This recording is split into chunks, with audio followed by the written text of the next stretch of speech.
It's simple time, and this is Chef Fiesta, and today we are making a very clean tasting soup that you will love, especially sa rainy season. Kaya, let's start cooking!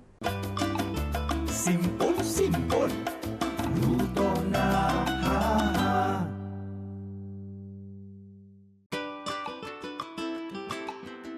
This recipe is part of our Simple Cookbook series where we try to make cooking as simple as ABC. And when you have soup, it not only warms the stomach but also the heart. Lalo na pag, alam mo, sobrang init niyang iniinom mo na maulan-ulan pa. What we're doing today is a chicken sotanghon soup that I remember eating when I was a kid. Kaya, eto, what we have here, meron akong pot of chicken breast, so around 350 grams of chicken breast na pinapakuluan ko sa tubig na may konting asin and of course an onion. So, eto siya, papakuluin natin siya hanggang maluto yung ating chicken breast, mag-infuse yung flavors niya sa kanya ating tubig, and of course, magiging base siya ng ating sabaw. So, pag sinasabi natin chicken stock, eto siya, yung tubig na pinagkuluan, yan ang stock, chicken stock, no? Or if you use beef, it's beef stock, no? Or vegetable stock. And we just put that aside.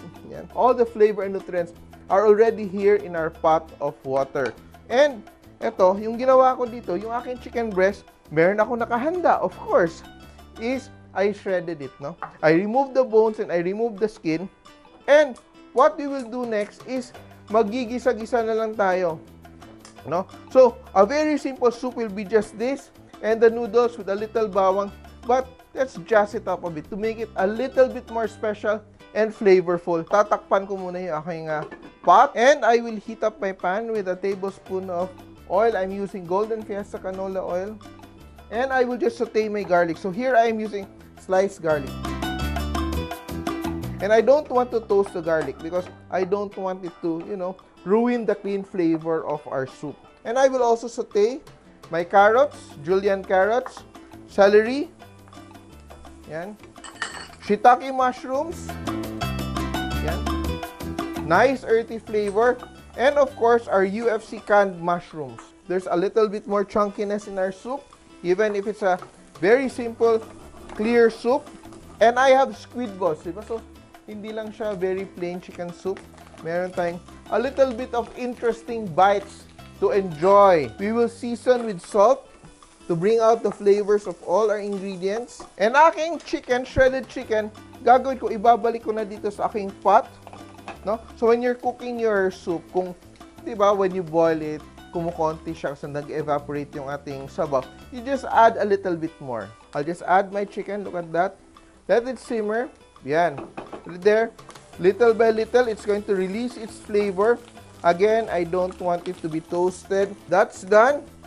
Gagawin ko dito, ilalagay ko na lang yung aking sahog dito sa aking sabaw and let that simmer. Yan. And I also have here bok choy. Just cut off the stems diagonally to add to my soup. Yan. I'll leave the leaves so we can use the leaves for garnish or add it last, no? Kasi if you add it too early, it's going to be too wilted. No, we don't want that to be overcooked.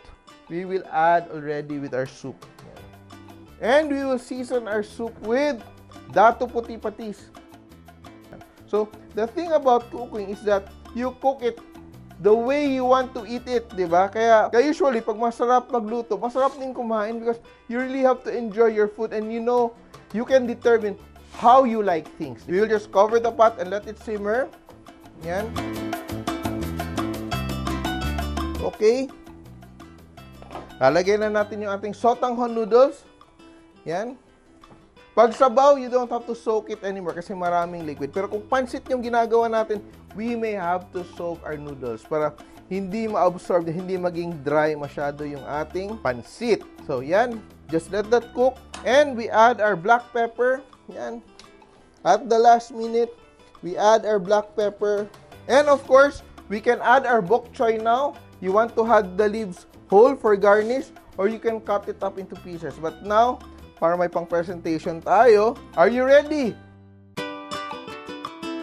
Sobrang sarap. Look at that beautiful sotanghon soup. In case may sipon kayo, may lagnat, not feeling well, ito, make this soup. It's very nourishing.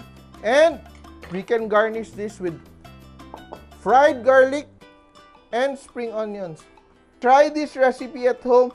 Make someone happy. Fill them up with your love and your cooking.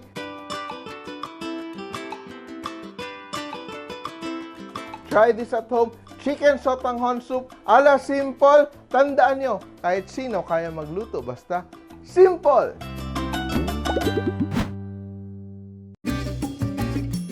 Mga ka-simple, remember, loving is sharing. Kaya share this video and like nyo na rin. Kain muna ako. Bye!